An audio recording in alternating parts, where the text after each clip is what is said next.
Thanks for listening to the Lake Doctor podcast. I'm your host, Susie Light, and I get to share some stories and talk about our beautiful lakes with my friend, Dr. Nate Bosch. Nate, you have a doctorate degree from the University of Michigan. Is that correct? Yes, it's in limnology. So limnology is like oceanography, only it's the study of freshwater aquatic systems. On this podcast, we'll dive into lake science. We're going to meet the folks who are passionate about our lakes, just like Susie and I, and have some fun together along the way. You can learn more about the topics of this episode or support the Lilly Center's work by visiting our website, lakes.grace.edu. In today's episode, we're going to be joined by Stephanie Overbey. She's the CEO of the Kosciusko County Community Foundation. We're going to talk about how they partner with us here at the Lilly Center and also about charitable giving. We are so excited about today's episode. The doctor is in.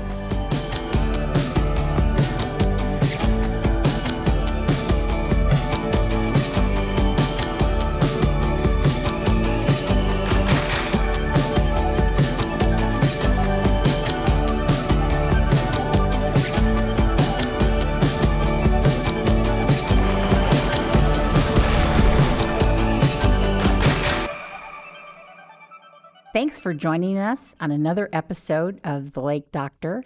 We are so excited that you're here today. We are so excited that Stephanie Overbey is here today. Stephanie, tell us a bit about yourself. Thank you, Susie. So Susie knows me pretty well. Susie hired me 24 years ago when she was the CEO of the Community Foundation, and I was mostly fresh out of college back in those days, but I'm the CEO of Kosciusko County Community Foundation now. I moved to Warsaw in December of 1996. Always mostly from Indiana, born in Syracuse, New York. My dad was in the Air Force when I was young, so we moved a little bit, went to lots of schools. Warsaw Community, Kosciusko Community is the place where I've lived the longest, so it is definitely home to me now. So tell us a story about moving around a lot, especially the time that you were in college. My mother hates this story so much. So my mom and dad moved a lot. They truly did. And so when I was in college, I had gotten married my senior year of college and still needed to finish out my year at Ball State. And my parents lived in Muncie at the time. So my dad was always flipping houses, and then he would fall in love with the house that he flipped and move into it. My mother is a saint. And my grandfather lived with my parents at the time. He was aging and pretty frail and lived with them and never left the house. So I left on, a Thursday morning for class, finished class, went home to Warsaw for the weekend, came back and did class on Monday. Monday night, went to my parents to stay for a few days that week, as I had been doing. Went to the house, locked up, no cars, dog not in the yard, looked through the windows. They had moved. Even Grandpa was gone. Grandpa never left. I sort of knew generally where the new flipped house was, a few miles away. And so I drove down the road I thought it was on until I saw all the cars that I was familiar with, knocked on the door, and my mom answered, and she was like, "Oh, I forgot to tell you we moved." So I tease her that, like, Mom, when you were ready for me to move out, you could have just said, "Stephanie, right. It's not working out," but you didn't have to move away. Your mom is a saint. I know her. So one of the questions we want to ask you is, where does your servant heart come from? Mm-hmm. You do such a good job of serving your faith, your family, your friends, your work, your community. Tell us a bit about how that came to be in your heart. Well, thank you. Well, I will definitely reference my family, but I have to say that all the things I know about kind of formal philanthropy and formal service, I learned from Susie. No joke. Mm-hmm. I really didn't have any experience or background in formal philanthropy at all. My parents were certainly giving people. Their giving was a lot less formal. They believed in tithing and were faithful to that. My mom is the first to make sure that somebody has a dinner if they're recovering, going to volunteer to babysit your kids, do your laundry, clean your house. Like she epitomizes someone with a servant's heart. But they don't really know much about formal philanthropy or endowments or giving outside of church, really. And so I definitely learned service from my mom. My dad, for a brief time, was a pastor at a small church. And so when you're a pastor of a small congregation, everyone's needs are needs you need to respond to. So we just learned by watching, I think, how they lived their lives and reacted to the needs around them. The foundation has been around since 1968, and you've been around for 24 years of that, since 1968. Tell us about the work that the foundation does with not-for-profits, not only in our county, but nonprofits that serve our residents. Sure. So we serve donors, and donors allow us to serve nonprofits. And the nonprofit services we provide are what most people think of as our grant making. So certainly we respond to grant requests from nonprofits, and we also serve nonprofits that don't competitively apply for grants because donors have let us know at the front of their gift that there is a particular organization that they want grants to go to from a fund they establish. But we also, outside of grant making, we hold endowment funds that benefit those organizations. It provides a perpetual stream of revenue for them to accomplish their missions forever because they're endowed. And then we provide technical assistance in the form of workshops around how to do nonprofit work well, board governance, fundraising, financial management, that sort of thing. And we have some resource library materials to help them in everything from how to market your mission to run a good board meeting and issue a proper tax receipt. I mean, those are some of the things that we can provide a nonprofit. And I know at the Lilly Center, we've benefited from several of those things. Both we have a fund there set up and an endowment, and there's been several specific donors that have set up funds which help the Lilly Center. And we've also taken part in a lot of workshops and gotten a lot of insights from you guys along the way. Coaching. Yeah, I like to say Susie's my number one coach and cheerleader. And Stephanie, with your role there at the Community Foundation, we've talked and you've given good insights as well. So, well, thank you. I have to say really quickly, this is totally off script probably, but I have to say the very first time I heard you speak, Nate, that I can recall was at a Rotary Club meeting, and you were talking about the health of a lake.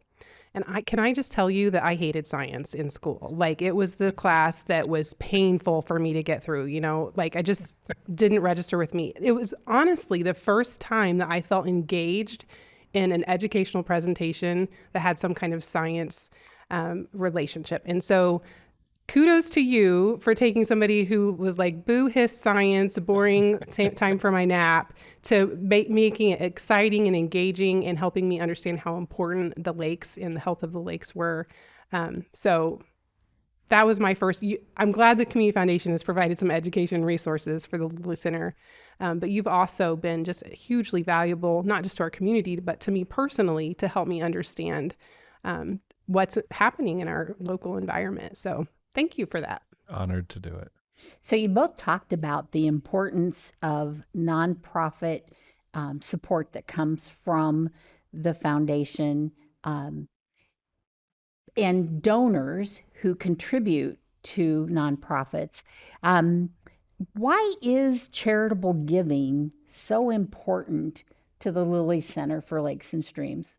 Yeah, well, I learned this partially from Susie early on is when you're running a nonprofit organization, you have to think about sort of the different revenue streams that come in, which allow you to continue to move your mission forward. And so, sure, there's grant income, sure, there's maybe fee-for-service income that's coming in, but then there's this other part of charitable giving, which is a really important and can be a very stable funding mechanism for your organization. And so it's important not just because of the financial input, but it's also important because these folks are gaining ownership in what you're working on and are buying into your mission.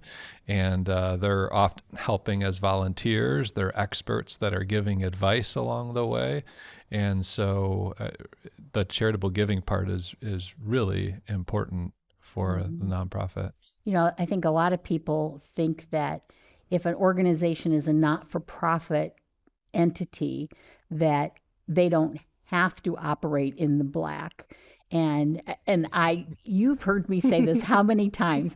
Not-for-profit is a tax code. It is not a business model. Right. And if we're operating in the red, we aren't around for very long. So kudos to you both for understanding that and making sure that charitable giving and carrying the banner to do what donors want us to do. Yeah.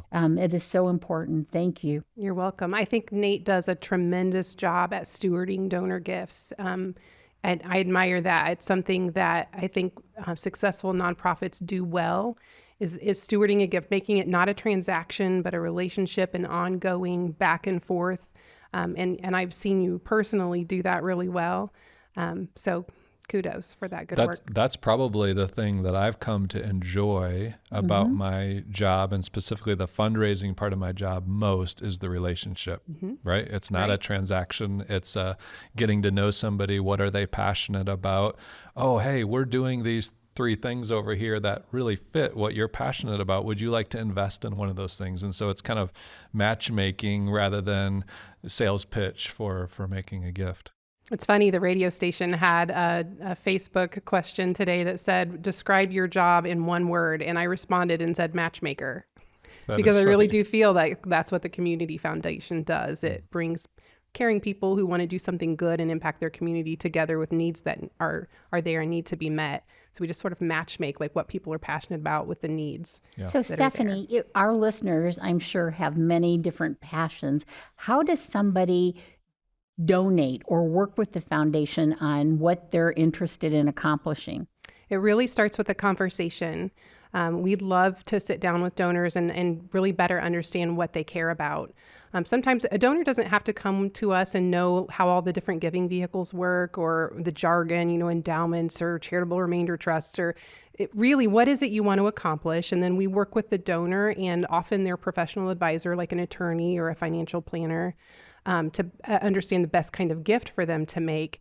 And then because the Community Foundation is there to serve a donor's dream, we are not selling a particular nonprofit need, not just kids, not just the environment, not just animals, not just the arts. It's really whatever the donor is passionate about. We're their professional staff to manage and steward that gift. So they just come to us with a dream, and our job is to package it in a way that it can be accomplished so that their dollars go and do the good work that they want to do.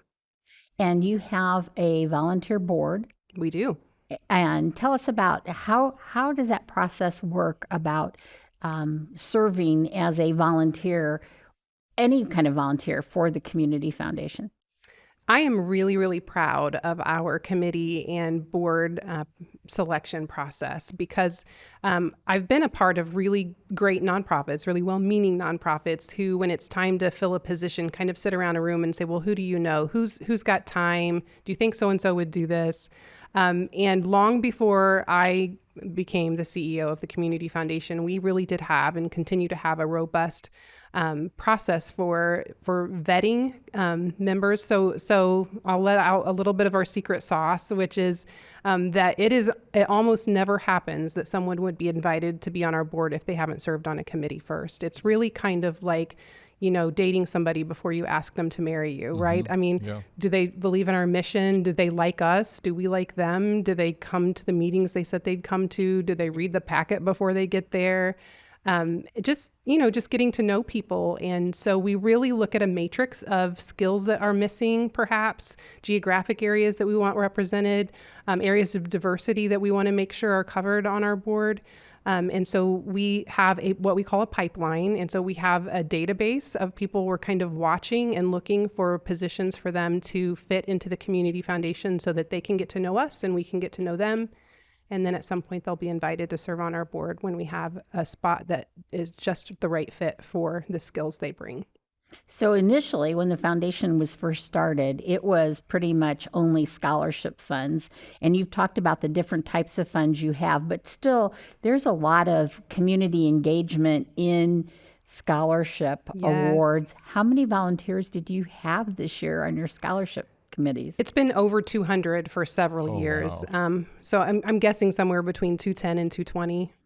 If our listeners want a short-term gig doing some volunteer work, scholarship committees are good. How would somebody get a hold of you?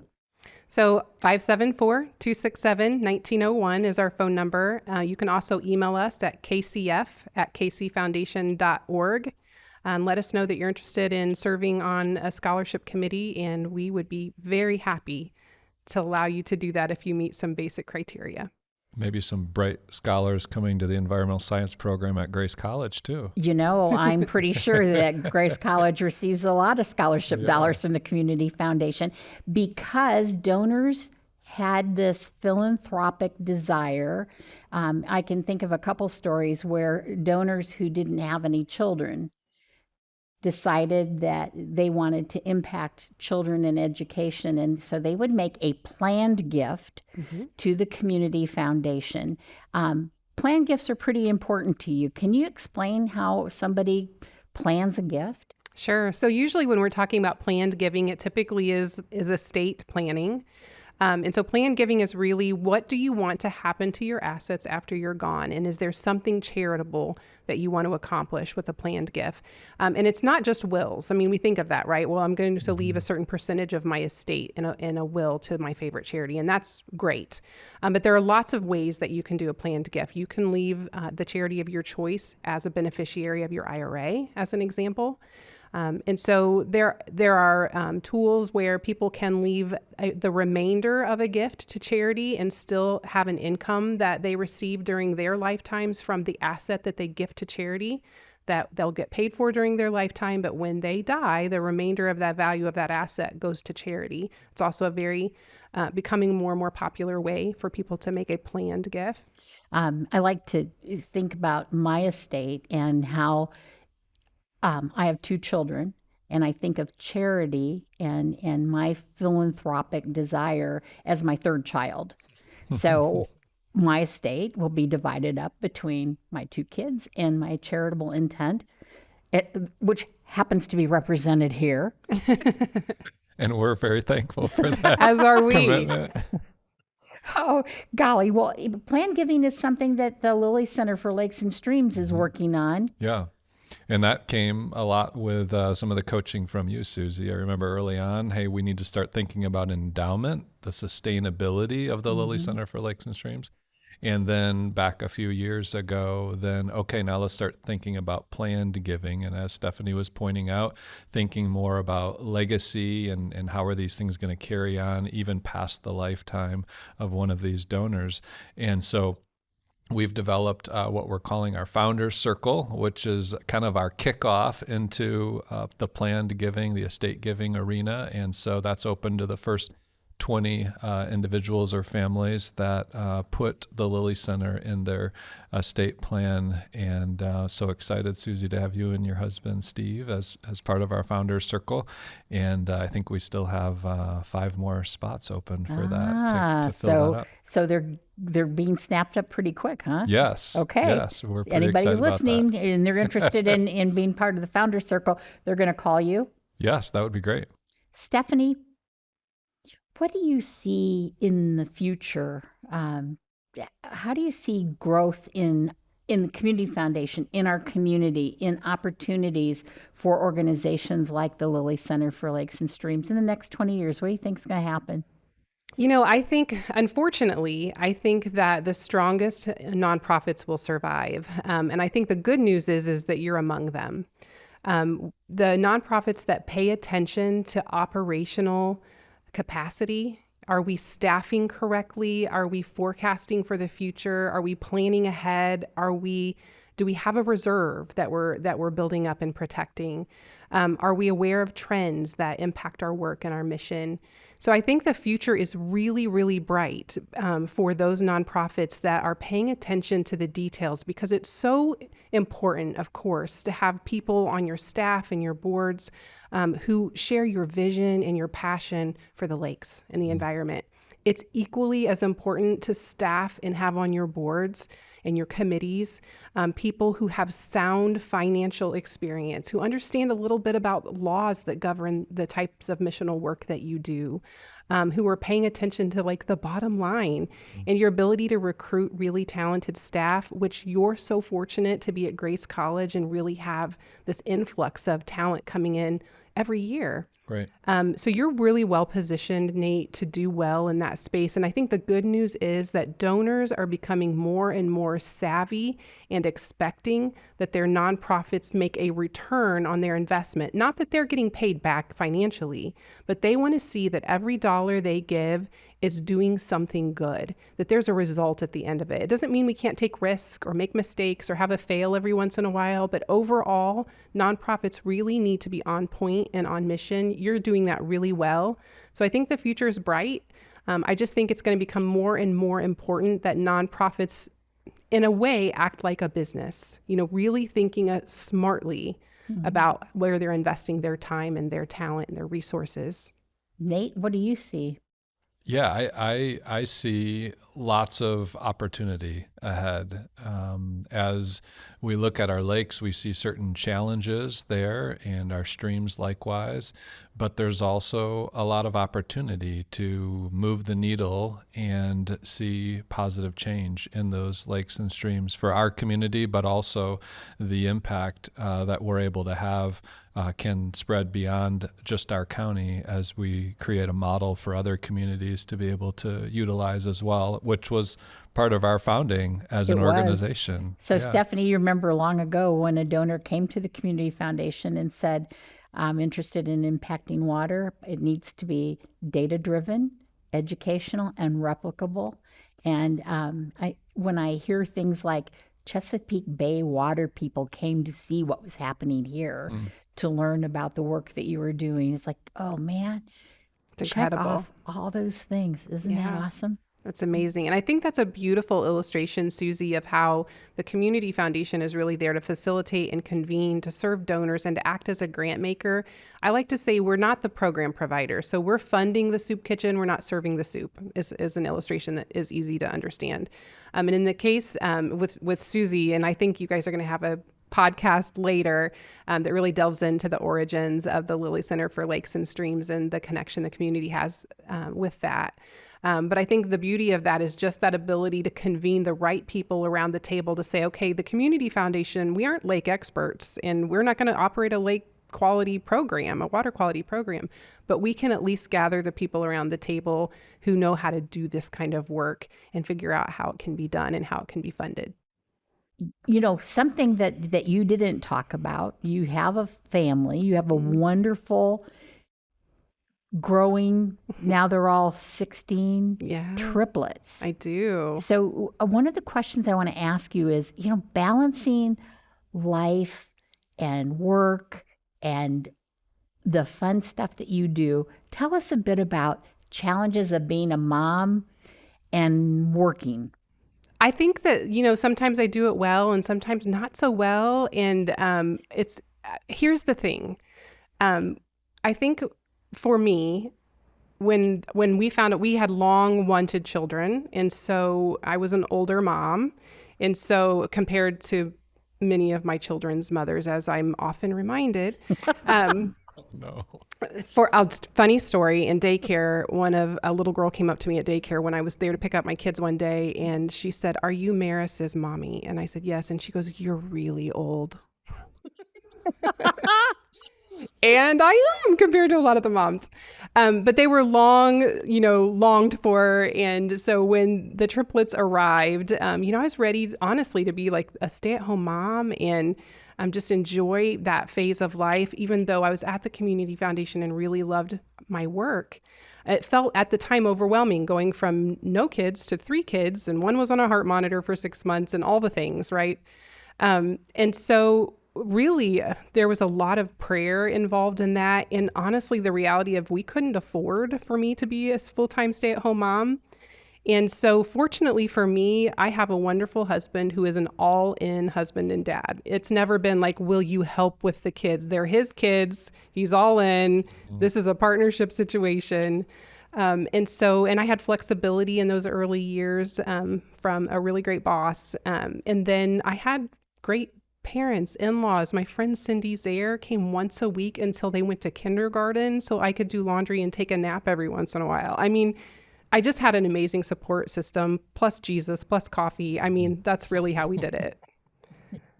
But you have to say no to things too, right? I mean, sometimes really good things you love that just aren't the most important things in the moment. And so there are things, for example, I was a longtime CASA volunteer that is super close to my heart. But when my kids came along, CASA had to retire for a while so that I could raise my own children. And so, it's sometimes you get it right and sometimes you don't. And with triplets, there are guinea pigs all at the same time, like we're messing everybody up equally. We think we have it figured out. We get a phase down. We're like, yes, we know what we're doing. And then something changes and we're idiots all over again. And so we just, extend each other and ourselves a lot of grace in this whole parenting world. But they're great. So Maris, Ellis, and Gage, they're 16. They are going to be juniors at Tippecanoe Valley High School. Just started their very first formal summer jobs. So getting to hear about all those stories and figuring out curfews now that everybody can drive and fun stuff. All the things. Hang on. It gets better. It gets better. Grandkids make it all worth it. I hear it's a sweet gig. It is. That is a sweet gig. Nate, you've got kiddos at home. Yeah. Tell us about your family a bit. Yeah, we have 4 kids, my wife and I. Our oldest 2 are both at Grace College. Oh, my goodness. Our oldest, Abby, she's going into her junior year in accounting. And Andrew, our second oldest, he's going into a sophomore year in nursing. And then we have twins, not quite triplets, but we have twins who are 16 as well. They just turned 16. They're going into 10th grade at Lakeland Christian Academy. Oh, golly. Anything else that you'd like to share with us, with our listeners? I think the thing that I would love to end with is just something that I've learned over my career in philanthropy so far is that there is room in the philanthropy ecosystem for the Center for Lakes and Streams, for the Community Foundation, for other favorite charities. This idea that there are just these really limited resources and we're just have to kind of fight each other for that donor dollar.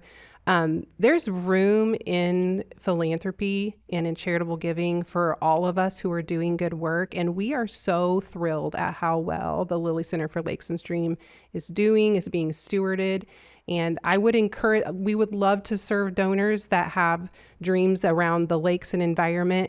But we also believe very strongly that a direct gift to Lilly Center for Lakes and Streams might be the right thing for some donors. And so we'd love to serve the donors that are a right fit for us. And we know that there are some donors that are going to give directly to the Lilly Center for Lakes and Streams because that's right for them. And we applaud that. There's room in the pond.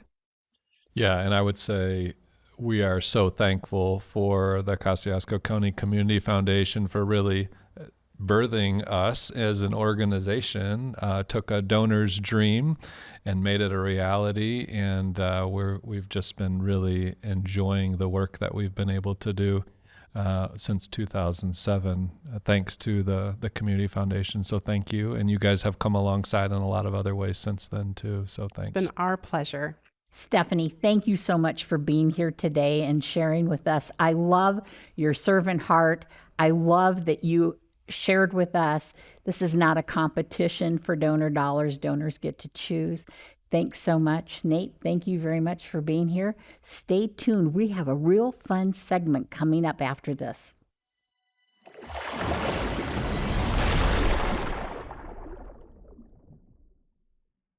Hey, I'm Dr. Nate Bosch, Director of the Lilly Center for Lakes and Streams, and with me today I have Madison, the Marketing Assistant at the Lilly Center.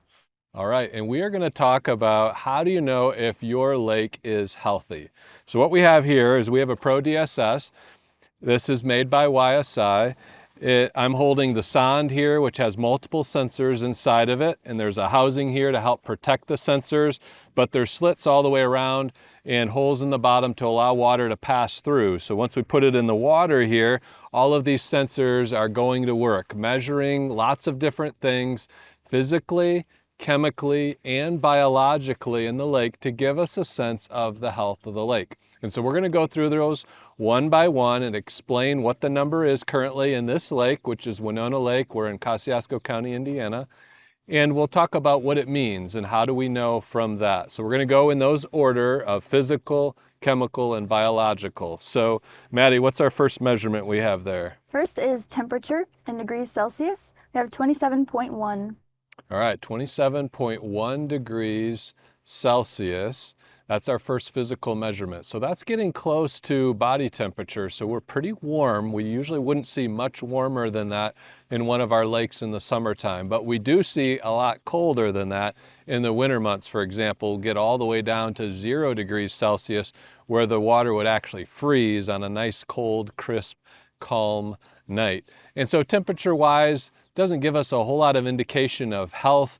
That's just going to move with air temperature and with sunlight intensity throughout the seasons of the year. What's our next physical measurement? Barometric pressure is 743.9 millimeters of mercury. All right, so barometric pressure, again, this is a good background measurement for context. Millimeters of mercury, this is using an old barometer with mercury in it, moving up and down. It's giving us a sense of different fronts moving through. High pressure, low pressure. It's giving us a sense of what the immediate past and maybe future weather is going to be based on how that barometric pressure fluctuates. But right now, that's a pretty normal measurement that we would see in our lakes. Next, we have the depth in meters at 0.047. All right, so another physical measurement is the depth. So what is the water depth in this location? And you said 0.0 something? 47. Yeah, and so it's really shallow. Obviously, we're holding this just barely under the surface of the water. We could go out to the deepest part of this lake, which would be 80 feet deep, and we've got enough cable here that we could put it all the way to the bottom and see what all these measurements are all the way at the bottom. And that does give us some different ideas of the health of the lake as we look at the top water layer, which is called the epilimnion, and we compare that to the bottom water layer in a lake, that cold, denser water layer, that's called the hypolimnion, and comparing those to each other give us some additional clues as to how clean our lake is. So that gives us some good physical measurements of our lake. Now let's move into some of the chemical measurements. We have pH, which is 8.48. Okay, so pH. The pH scale goes from 0 to 14, lower numbers more acidic, higher numbers more basic, 7 is exactly neutral. Rainwater here in Indiana comes down at about 5.6 on the pH scale, so slightly acidic. In our area of Indiana and really throughout the Midwestern United States, we've got a lot of limestone in our bedrock as well as in the glacial till above that bedrock. And so it buffers the water. Even though the water comes down as rainwater, slightly acidic, that pH is going to get buffered higher because of the limestone that we have in our soils and in our rocks. And so that's a good health indicator. Having it be a little bit higher on the pH scale is going to buffer that water from some different pollutants, even some historical things like acid rain that we dealt with more on some of our lakes in the past. What's our next chemical measurement? Next is salinity, 0.25 parts per thousand. Okay, so salinity, obviously if we were in the ocean right now or in a coastal marsh sort of a situation, we would see that salinity much higher. I think 32 parts per thousand if I remember correctly. Here we're less than 1, very low salinity levels. Even with road salt being used on our roads in the wintertime here in the Midwest, still that number is not going to get to a level, at least not that I've seen in our lakes, where it's going to start to be an unhealthy factor in our lakes. Having that nice and low in a freshwater lake is healthy and just what we would expect. Maddie, what's our next chemical measurement? Next, we have specific conductivity at 0.519. All right, and that's in millisiemens per centimeter. That gives us a sense of what the salts are generally in the water, and that's a number that we would expect in our lakes. Somewhere in the 0.5, 0.4 sort of ranges.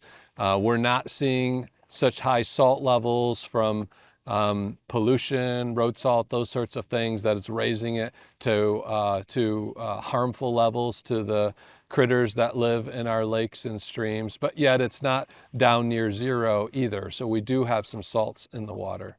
What's our next one? Next is dissolved oxygen, 12.88 milligrams per liter. All right, dissolved oxygen. If we were only to take one measurement in our lake to get a sense of what the health of the lake is, that's the one that I would pick. Right now it's at 12, which is fairly high. And so that tells us that there's lots of oxygen both getting into the water from the air above, diffusing down under the water surface, but there's also oxygen being produced under the water. What might be producing oxygen? Well, we have aquatic macrophytes, also known as weeds, and we have algae, also known as phytoplankton, that are down in the water doing photosynthesis, producing oxygen, and that's raising the oxygen level. And that's a good thing because we need oxygen for zooplankton, which eat our phytoplankton, the little fish, and the big fish in our lakes, our planktivores and piscivores. They all are going to breathe oxygen out of the water. Last is dissolved oxygen percent at 162. Okay, so it's over 100%. That tells us that it's super saturated right now. And you might ask, how can it be over 100% oxygen? Well, that tells us that right now, actively, there's lots of oxygen being produced by algae or phytoplankton living down in the water. It's giving the water this sort of greenish hue to it. It's a little bit cloudy, not super clear, not quite to an algal bloom stage, but certainly high level of oxygen because there's high level of algae right now in this water. Algae is doing photosynthesis, producing oxygen. That's why we have a super saturated situation right now. And that's a negative indicator for the health of this particular lake currently. Now let's move into the biology since we've been talking about that. Now we've got chlorophyll A, 2.54.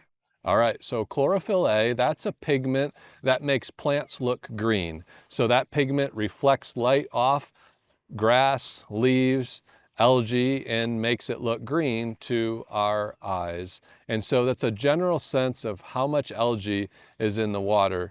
And the units that we have in this particular meter, RFUs, so that would be relative fluorescent unit, kind of a generic unit. Relative is right in the name. And so we would look for that number to go up and down, but any particular value of that number is not so meaningful. But as it goes higher, we know there's more algae in the water, indicating less health in the lake at that particular time. And then what was our last one? Last one is phycocyanin at 0.48. All right, phycocyanin is another pigment that's found in algae, but unlike the chlorophyll, which is in all types of algae, phycocyanin is just in our blue-green algae, also known as cyanobacteria.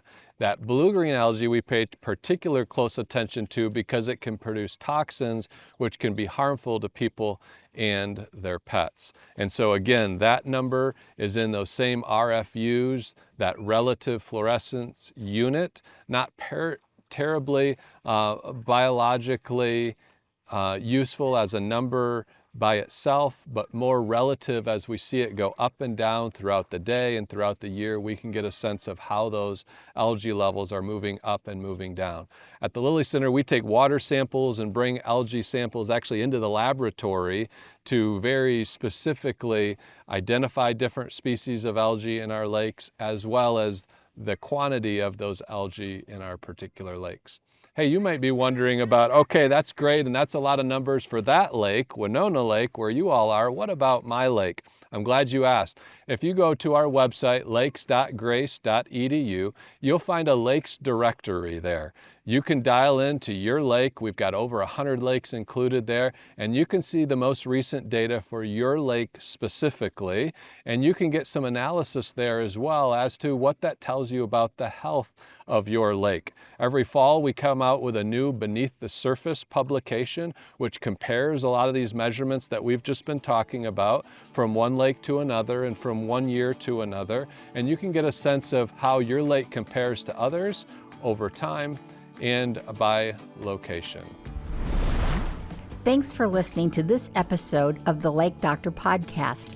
Join us next time. It's bound to be fun. Listening to this podcast is the first step to making your lake cleaner and healthier. Visit our website for full studies of our applied research and discover some tangible ways you can make a difference on your lake at lakes.grace.edu. We'll see you next time. The doctor is in.